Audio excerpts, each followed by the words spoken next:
Hi, my name's Callum and this is Project Santa Maria.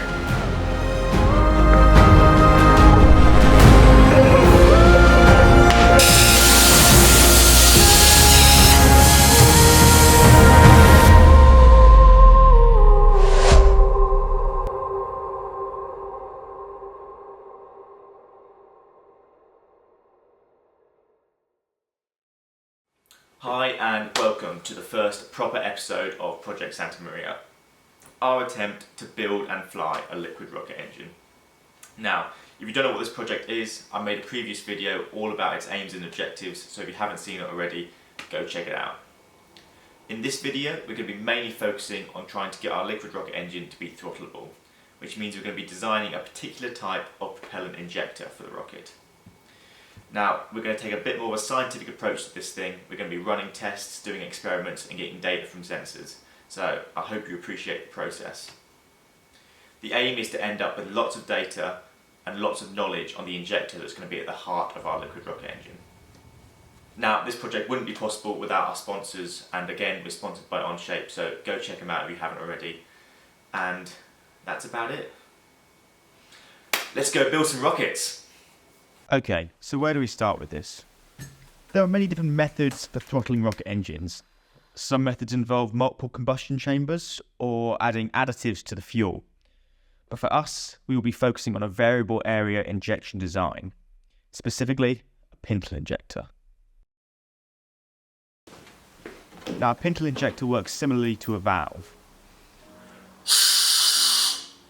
It has an adjustable orifice area that allows for varying flow rates of fluid through it.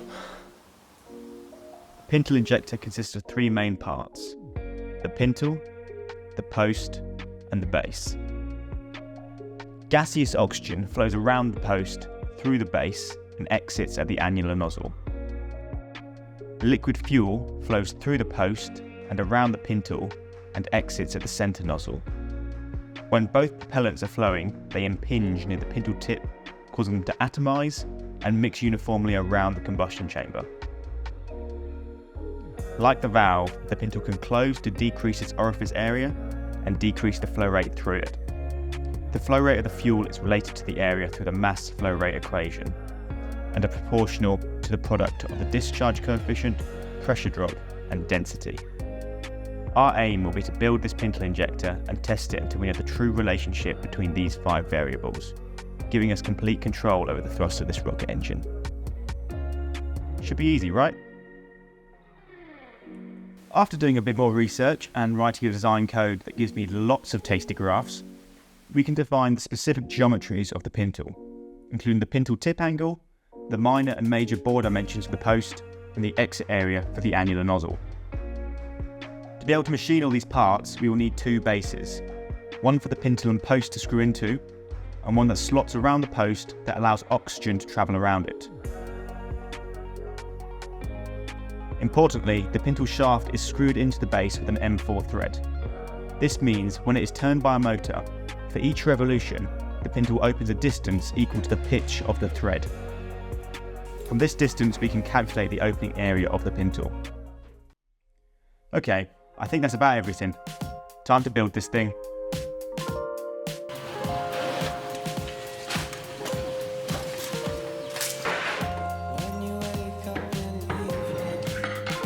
After getting the hard drawing from the CAD, we can mark up some 30mm square steel stock and cut it to length using the angle grinder. Oh, and then use the hacksaw because I forgot to buy grinding discs. This stock is pretty nasty on the outside, so I'm going to try something new and clean up the outside of my chunky face mill. I haven't used this tool before, so I'm taking it slow and keeping all the guards up.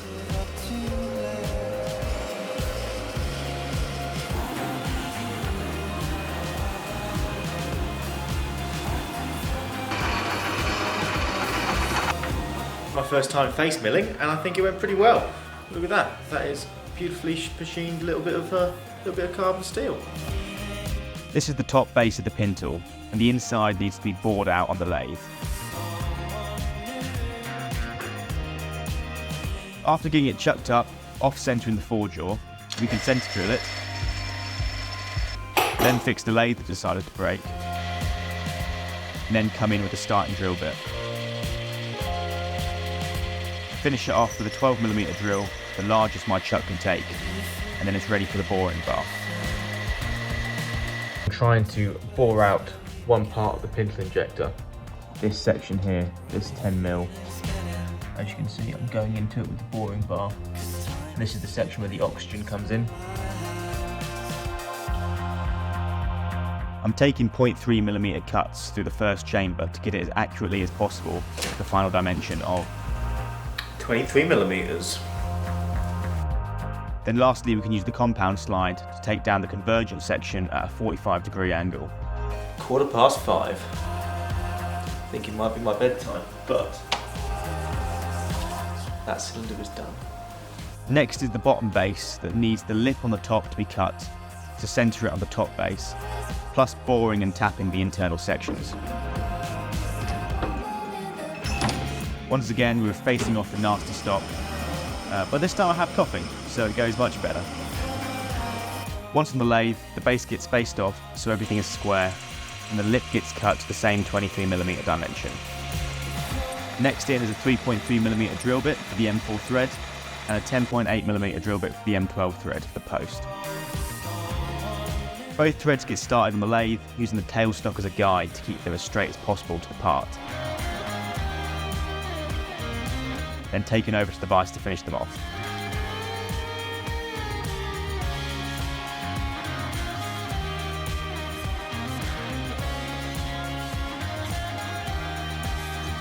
The last job is drilling the inlets for the propellants to enter.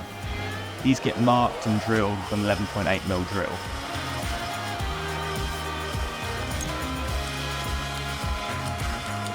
They're then tapped with a 1/4" BSP tap, and the fittings go in like butter.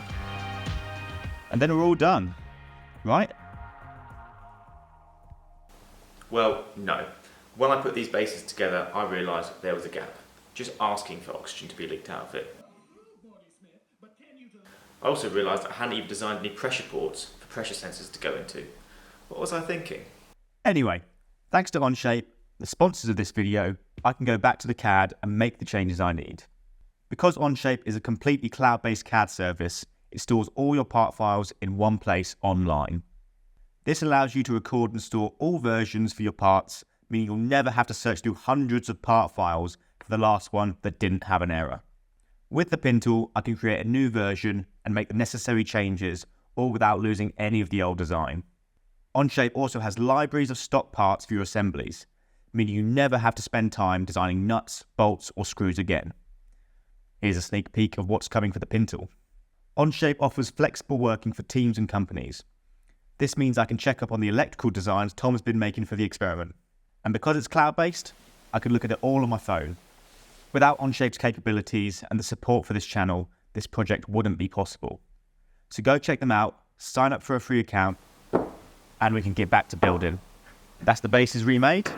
Let's get back to the Pintle and the post. The Pintle is coming out of a 25mm bit of stainless steel bar stock. After it's in the chuck, we can face it off and start hogging out material. Once close, I can change to a high-speed steel chisel and take the finishing cuts. 12mm, perfect. The end then gets centre drilled before going all the way through with a drill for the minor diameter of the bore. With that done, we can use the compound slide to machine the angle lip at the central nozzle.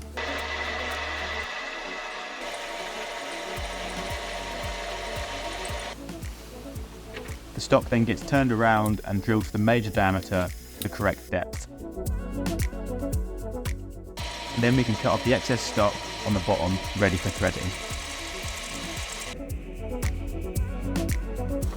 We start the external thread on the lathe with a die and taking it over to the vise, where I completely mess it up. I made the next one from a stainless M12 bolt so I wouldn't be responsible for the threading. Onto the Pintle. I'm using a smaller bit of stock to turn the tip, setting up the dial indicators to get my depth of cut. Then again with the cross slide, I can come in at a 30-degree angle and get the taper I want. This then gets drilled and threaded to M4, and after parting off, which I may or may not have done on the heckle grinder, I can thread it onto an M4 bar. Details are what separate us from the animals. This means the pintle can finally be put together.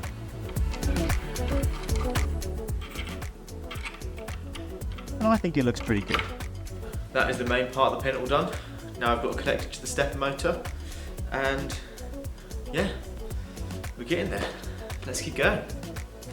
The motor is an EMA 17 with a 50:1 gear ratio. It's connected to the pintle with a threaded coupling that slides up and down the motor shaft with a locking grub screw. We also need 3 sheet metal components and lots of M12 nuts and bolts to hold it all together.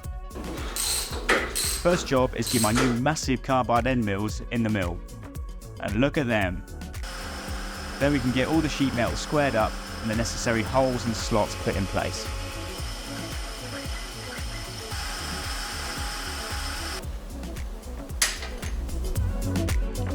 Next up, we can get the blank for the coupling in the lathe and drill the tap hole for the M4 thread and the 8mm hole to connect it to the motor. Then we can get it set up in the mill and mill a flat for the hole for the grub screw. Finishing off with tapping both holes with M4 threads. After poorly turning down the end of an M4 bolt, we can check the fit of the motor coupling, and that looks pretty good to me. With that done, we can get everything attached to the motor with some M12 bolts, and we're ready for a test run.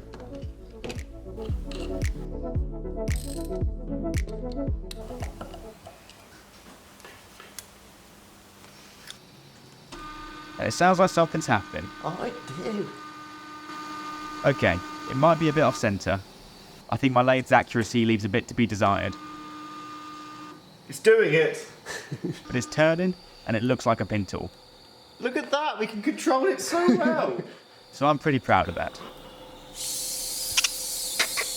I'd call that a pressure drop. It's all successes today, but they're going to come back and something's going to blown up. Oh, don't say that. Okay, the experiment. We're going to be focusing on the fuel side, as this is what the pintle will actually control. We'll set up similarly to before, with a tank of high pressure nitrogen going through a regulator and then through a ball valve we control remotely via a servo. This nitrogen pressurizes a tank of water that we will be using as an analogue to our ethanol fuel. This then goes to the pintle, where the annulus area is being controlled by the stepper shown earlier. If we know the angle the stepper is at, we will know the annulus area. To be able to capture the rest of the data we need, we will have a pressure sensor on the pressure port at the pintle and a turbine flow meter on the line between the fuel tank and the pintle. We will also have a pressure sensor just after the regulator so we know the pressure drop through our system. These sensors will give us our mass flow rate and pressure drop data. As the density of water is known, we will then be able to calculate our discharge coefficient. The test will run by first setting the regulator pressure to 25 psi, representing the hoped for pressure drop over the injector.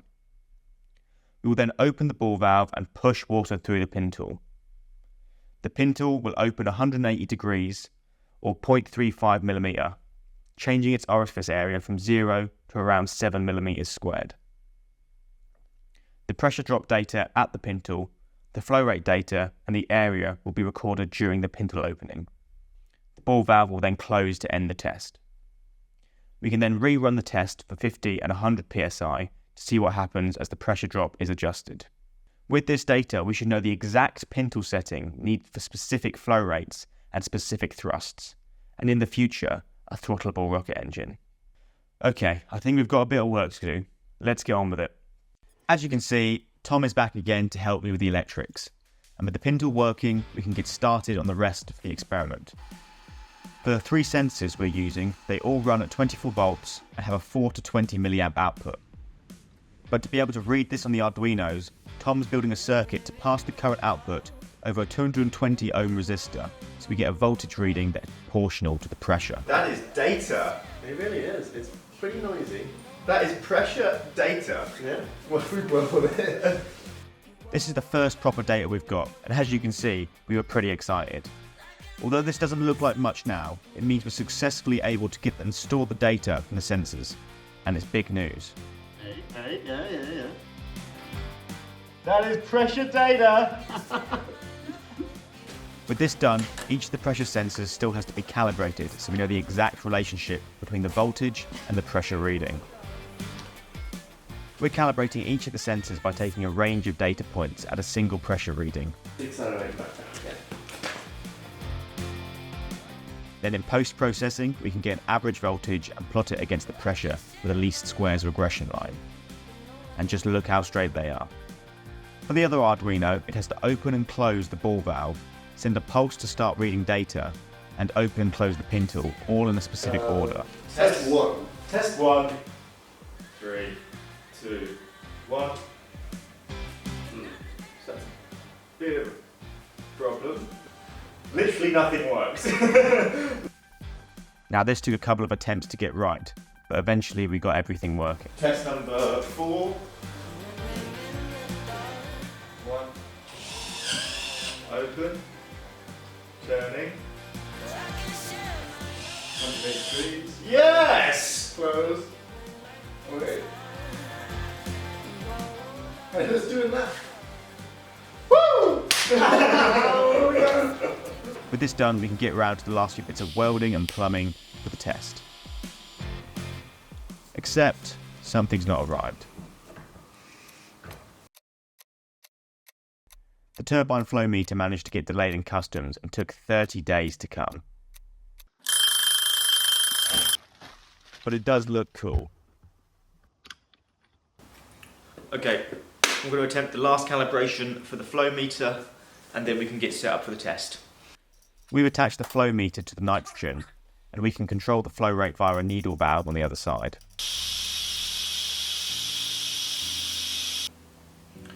Alright, that was 0.25 meters cubed per hour. It's nerve-wracking. I'm going to quickly try and generate the calibration curve on Python, and if it looks okay, then yeah, we'll carry on getting set up for the test. This calibration is the same as before by averaging voltage data, and again it's important we get a nice linear relationship. That's a win, but now I'm really running out of time, and it's my last day to get this test done. Everything that's been tested inside the shed needs to be put outside for the actual test. This includes getting the power supply box outside and wired in, the fuel tank and support structures in the test stand, and the main fuel valve. And the server on that seems to be deciding not to work. I wired it up the wrong way and now I've blown it. Plus the Arduino is not connecting to the computer and also seems to have blown. This is broken, and the Mega is broken as well. So, yeah, bit of a pickle. I do have a spare Arduino Nano I can wire up, and a replacement servo I can put in place with a few 3D printed parts. Though now we are really running on borrowed time, and I can finally get round to testing the Pintle stepper control. I've got a stepper plugged in the other side. I'm going to run the code and it should be opening, stop and then close. It's a different stepper to the one that's on the Pintle, but it's just a test. But because I'm by myself at the moment, I have to do it, run around, and yeah, I guess you're coming with me, aren't you? Right, and it's going. We've got 5 seconds.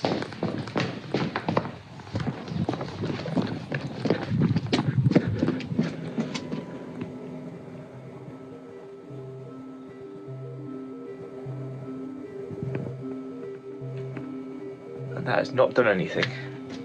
Okay, so the original stepper blew up because I didn't have the current loading on. So I've cannibalized an EMA 17 from my 3D printer, and I'm about to turn it on and see if it works. And no matter what I do, nothing is getting this Pintle to spin. And by this point, it's late. I'm running out of daylight. I'm rushing. And sorry guys, but this just isn't going to work. Okay, here's the situation as I see it. It's pretty much the 11th hour now. I've had problems with the servos, I've had problems with the Arduinos, I've had problems with the sensors, and the last nail in the coffin was the problem with the stepper motor connected to the Pintle.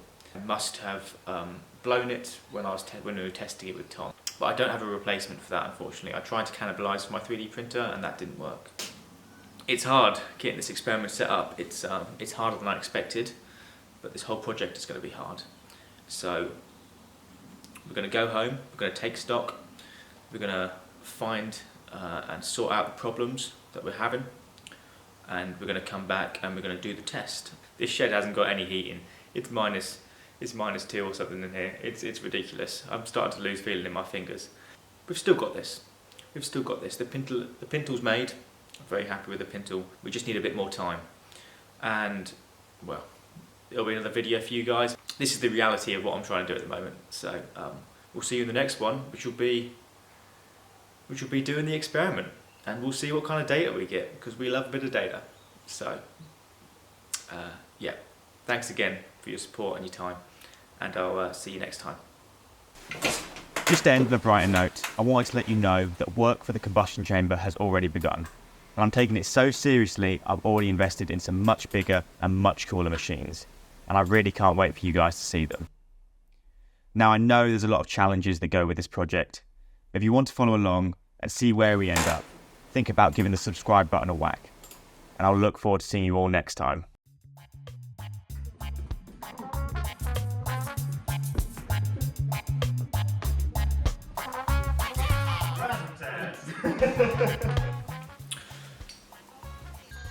Yeah.